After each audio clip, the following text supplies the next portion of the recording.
There are a significant amount of people who don't quite get it yet. They're totally confused or they're a little confused. So let me just reset the table now. Amy Griffin is the wife of billionaire investor John Griffin. They live in New York City. They have a beautiful home in the Hamptons. They have a place in New Zealand. He is, a tiger cub. He was one of the great original tiger cubs, which means trained under a guy named Julian Robertson, who made some of these unbelievably successful hedge fund managers, and this guy's one of them. John Griffin is incredibly rich, and when he wrapped up his fund because he made so much money in 2017, he put some money into Amy's and let Amy go forward with her firm called G9, and that's where Amy got to, you know, do big things with big money, seeding companies like Bumble, Goop, Spanx, female founders. This won Amy over to the A-list crowd, especially those who got the investments. They got weak in the knees for Amy's pull for her capital. It wasn't enough. She was big with the Hollywood women's empowerment luncheon crowd. I call them the general public didn't know her, but at the Elle magazine Women Who Make a Difference lunch, she's a keynote speaker. She's a massive sponsor of many tables. um, you know, her followers kind of, resembled the A list. You could see a lot of people on there that and star in your favorite series. Um, but you can't really belong to that crowd if all you do is invest your husband's overwhelming wealth in the celebrity crowd's ventures, right? You gotta be seen too. You gotta have your own platform. She published a memoir called The Tell. Okay, a book in March 2025. And in the book, Amy writes that after undergoing MDMA-assisted therapy, which is ecstasy, she recovered memories of being repeatedly graphically raped between the ages of 12 and 16 by a male teacher at her middle school in Amarillo, Texas. She wrote under the premise that these memories had been buried for decades and only resurfaced because of this therapy. Remembering that MDMA assisted therapy is not legal outside of clinical trials in America at this point, her lawyers adjusted her story to indicate that the memories were recovered just before the medicine had kicked in. Okay, gotcha. So, readers taking her at her word, the book became a bestseller. It was number 112 on Oprah's book club. Oprah embraced it. It was widely praised by others in the glitterati outside of Oprah. All the You're So Braves and your empowering women everywheres came rolling in. And boy, that had to feel good. Then the story took an unexpected turn. In September of 2025, so 6 months after the book came out, the New York Times, who had been working on an investigation into it, the New York Times was asked to review the book, to make a book review, to sort of spotlight the book. But the writers there were kind of scratching their heads saying things don't add up. They had another plan, and that was to launch an investigation into the facts of the case, which no one else took the time to do. So in September of 2025, the Times published a lengthy investigation questioning all kinds of aspects of Amy's memoir. The article raised the possibility that significant portions of Amy's account may overlap with the experiences of another woman from Amarillo, specifically another woman from her eighth grade class or middle school class at the same school. That reporting has changed the public conversation around the book, shifting from widespread acclaim and praise to scrutiny, and now intense scrutiny. It also led to lawsuits. The other woman from Amarillo is named Jolene Altum, and she's a classmate of Amy's from middle school. She filed suit. She alleges that Amy and her ghostwriter, Sam Lansky, appropriated central elements of her life story and incorporated them into the tell.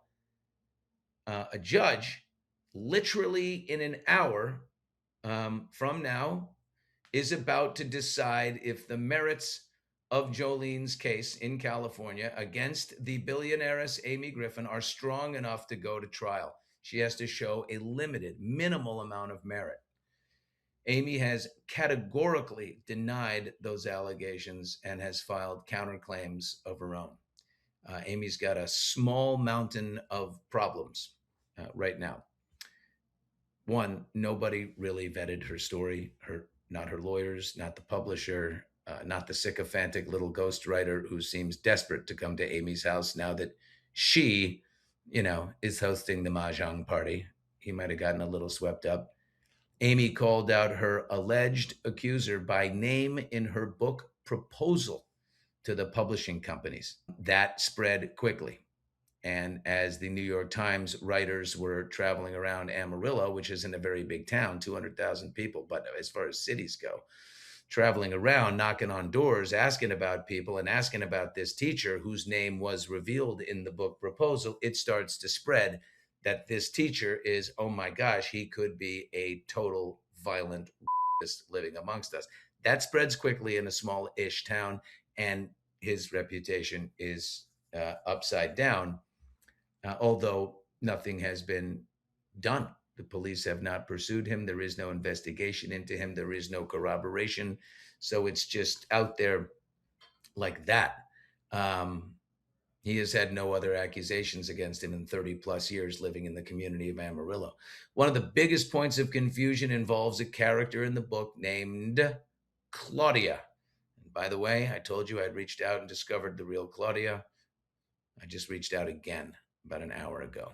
So I'll tell you what's going on there. But anyway, this woman in the book named Claudia, not a close friend of Amy's. Amy was popular, athletic, pretty. She was rich. Claudia is portrayed in the book as vulnerable, quiet. Amy recalls lending Claudia a dress for a cotillion dance. And she writes, the joy I felt to be able to offer Claudia that dress was boundless. But Claudia was someone to whom Amy felt eerily connected, right? Like someone she needed to protect, and that they shared a secret. She kept writing, this woman was always on my mind. Claudia, Claudia, I know we are connected somehow. I know we share a secret. And of course, underneath it all, it's a dark, dirty, dark secret. One that she leads the reader to believe is connected in these violent rapes and sexual assaults from childhood. Amy writes that she distinctly remembered seeing the alleged violent pedophile assailant of a middle school teacher, Mr. Mason, she calls him in the book. She alleges remembering seeing Mr. Mason's hand on Claudia's shoulder in a school hallway. She says that image stayed with her for decades and later took on a significance after recovering her memories through MDMA-assisted therapy. In my memory, the dress and Claudia and Mr. Mason were all linked in some mysterious way I could not explain, she says. What we're learning is that Amy's having a hard time explaining anything that requires corroboration. Several people assume that Claudia was Jolene Altum because of the way she was described in the book. To a T, it was Jolene Altum to many. And those people have written legal testimonies, declarations to that effect on Jolene's behalf, filed as part of her Jane Doe versus Amy Griffin lawsuit that is in California and before the judge's desk this morning, today. So it's a big day. Amy Griffin says what Jolene alleges is not true. Amy's position is that Claudia is an entirely different person, and that the character Claudia in the tell is not based on Jolene Altum at all. But Amy cannot produce the woman, she says, is in fact Claudia because that woman wants to retain her privacy. I have found that woman because of a viewer of Hot Mics. It was basically someone who said, oh my gosh, this person, we got a phone call from Amy Griffin. Can you believe it? And told me she got a phone call from Amy Griffin. And so it corroborated out that way. I contacted the woman, and it's definitely the woman Amy is claiming is Claudia. But I took it from there. I tracked her down. I connected with her. It appears keeping her real name anonymous is not only beneficial to her privacy, but also to Amy's untethering story here. I discovered that, this woman was never in Amy's class. She went, the eighth grade class that she talks about. This woman went to a different school entirely. And just over the weekend, I was sent by our Hot Mics viewer and anonymous reporter a yearbook of a different school called Crockett Middle School. And there is this person. Very interesting. I texted this morning. I've tried to get her to speak. I wrote a very long text. I said, "Hi, blank. It's Billy Bush. Again, I've shared your name with nobody, just desperate to clear up a few things, asking again for a private off the record conversation. You attended Crockett. Was it Austin? Was it always that school? Do you recall a Jolene Altum? Do you remember Jolene? What do you think? What's your take on Amy Griffin's story altogether? Are these hijacked memories or based on maybe others' still silent recollections? Is any part of it possibly true? This is all on background. If the teacher, and I use his real name, if his life, deserves to be destroyed, well, that is good. But right now, he and two other men have had their lives upended by uncorroborated allegations made in either the proposal or the book. Also, I'm personally motivated here. I am deeply related to a survivor who was young when something happened. Psychedelic assisted therapy has saved her life. Anyway, I thought I would try one more time. Please forgive me if this is an invasion. And then I got the bubbles back. You know what I mean? Like I was like within 10 seconds, the bubbles started appearing on my phone, like she was responding. And the bubbles were up for like, seriously, like 8 minutes. I kept checking to see if the message had gone through, and it was still bubbling, like typing, typing, thinking, thinking, typing. And then about 8 minutes later, no comment. So she's, and to which I kind of riff a little bit here and wonder, has there been an NDA? I would not be surprised. This is not a fact, not factually reporting, but I think that I would not be surprised if some non-disclosure agreements have gone out. I can't imagine the teacher who, Amy alleges did these violent things to her for 4 years from the ages of 12 to 16. If somehow that guy signed an NDA, it's a very, very lucrative one. Very, very lucrative one. It would be confusing. Again, then there's the volleyball coach who was friends with this alleged assailant of a teacher. I would not be surprised if the volleyball coach had signed one. I know her number. I'm going to find out. But maybe there's an NDA here. There's a lot of money. Amy Griffin has an enormous amount of money. So, sending 5 million or 2 million or whatever it is, which is life changing money for most people, I don't think would be off the table. That said, there's a judge deciding today, if there's enough merit for Jane Doe versus Amy Griffin and Penguin Random House and Sam Lansky, that trial, if there's enough evidence, then am I wrong that we have a lawyer in the chat section here, but doesn't the NDA get ripped up and those don't matter under subpoena? I think so. So we'll see what's gonna happen today. I assume that this case is going to go forward.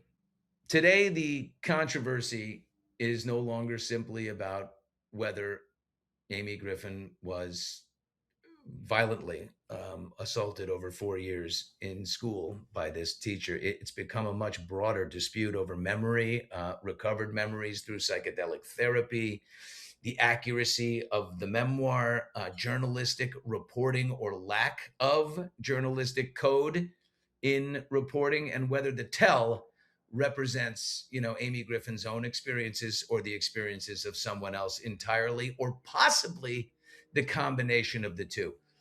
Those questions are now being fought in multiple lawsuits, with both sides accusing the other of serious wrongdoing. Judge Richard Fruin is the judge. He's 87 years old in Los Angeles Superior Court. He will decide if infliction of emotional distress is on the table. Invasion of privacy. I believe 100% this case should go forward. Like we said, multiple lives have been ruined based on allegations of the former popular, attractive, wealthy um, girl in town. She was the self ascribed leader of the class who assumed, presumably because, who she is now, that people would read her words and accept them just as fact. It wouldn't have to prove anything, except you used real names in places you never should have, and it has upended people's lives.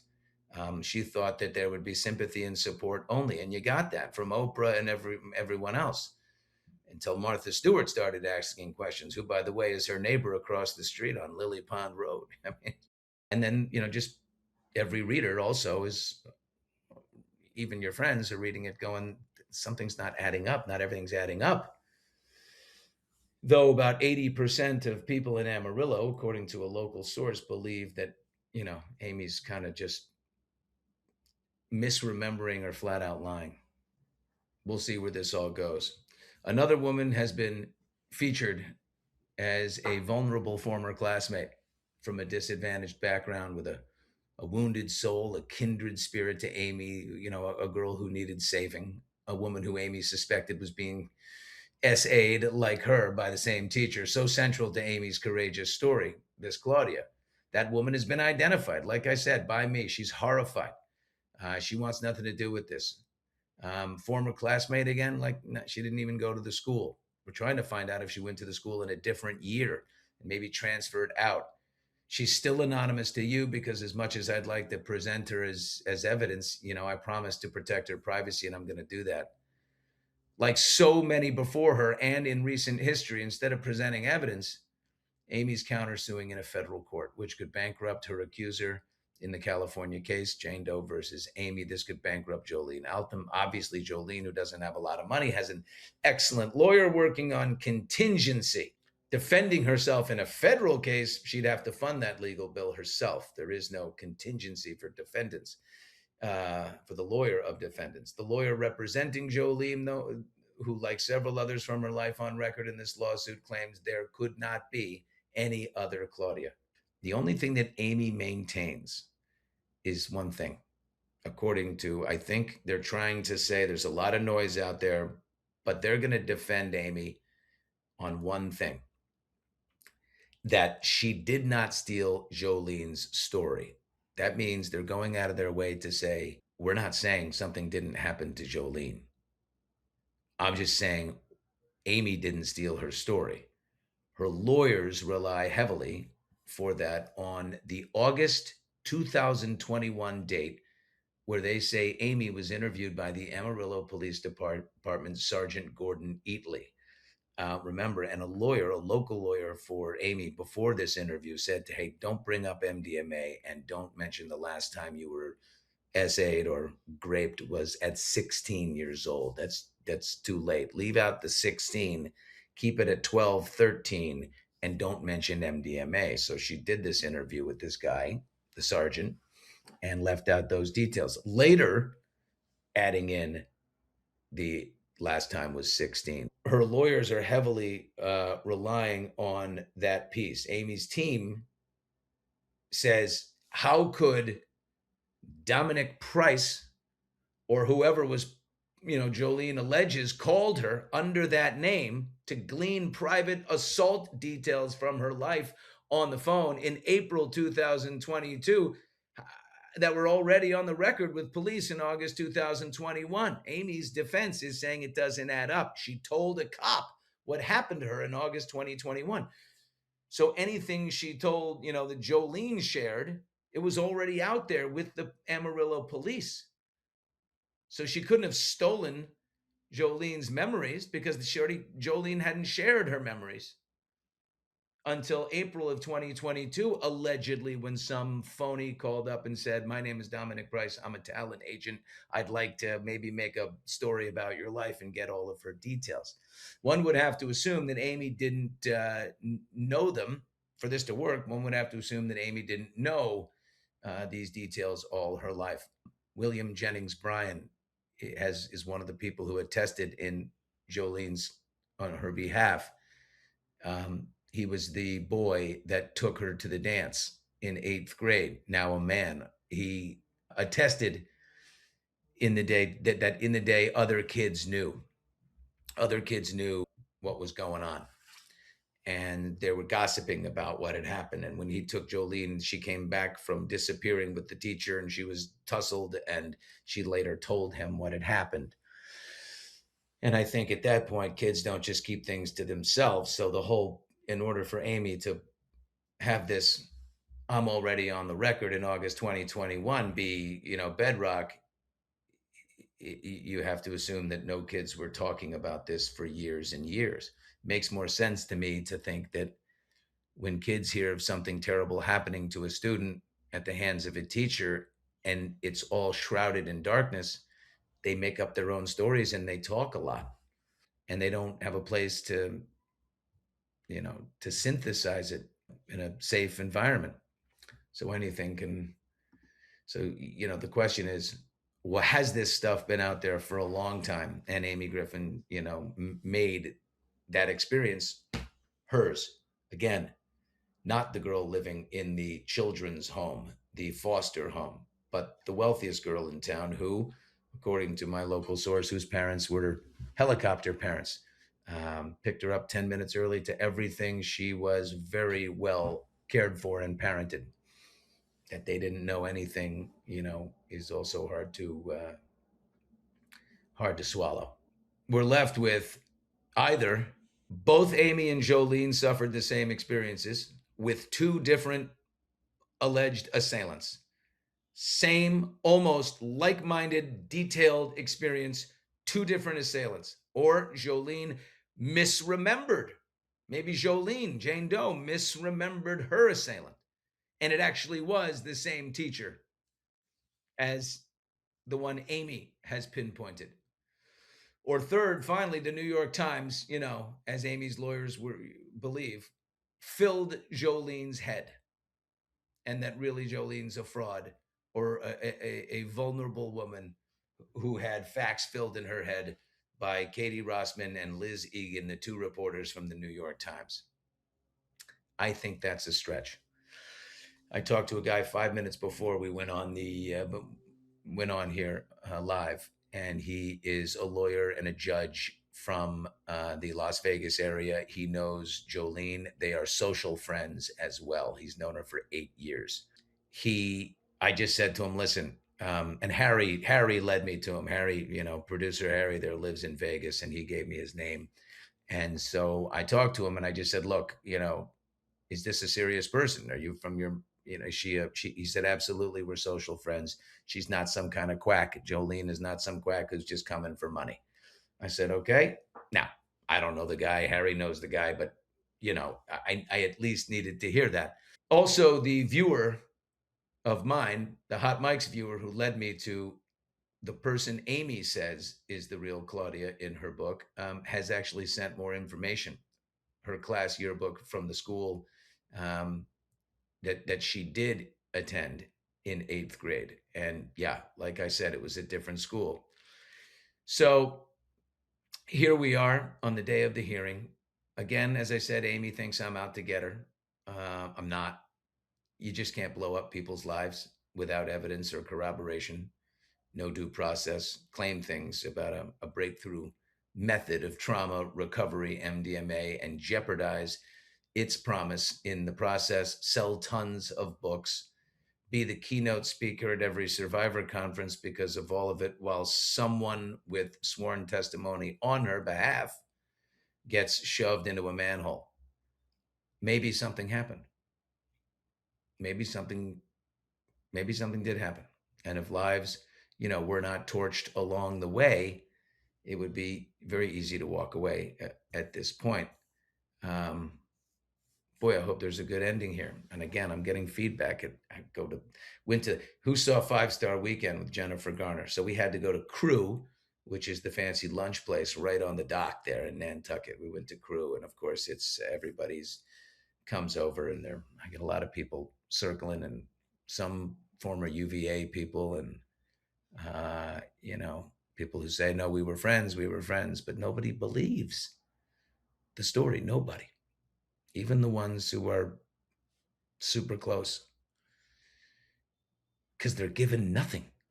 They're given nothing concrete to say that this woman's a quack, to say the New York Times is full of shit and is acting nefariously, to say emphatically, that these people are all a conspiracy and they're writing declarations and testimonies on the behalf of this woman Jolene because they're all trying to shake down Amy for money. All these possibilities that Amy wants people to believe, you have to give them something. Something. So all these people also believe. Billy, have you talked to James in the book? Says Sunshine in the chat section. Sunshine, I have not talked to James. I've texted James 3 times. I believe, I have his real name, and he has not gotten back to me. I think he wants out of the, maybe there's an NDA there. If anyone knows him, please feel free to tell him that I'm a man of my word and I will keep his name anonymous in our conversation, totally private. There is a prevailing wisdom here that the money will save her in the long run, that it may all just go away, that the female founders need her, the powerful female founders need her, and they need her money, and it will go away. And that ultimately,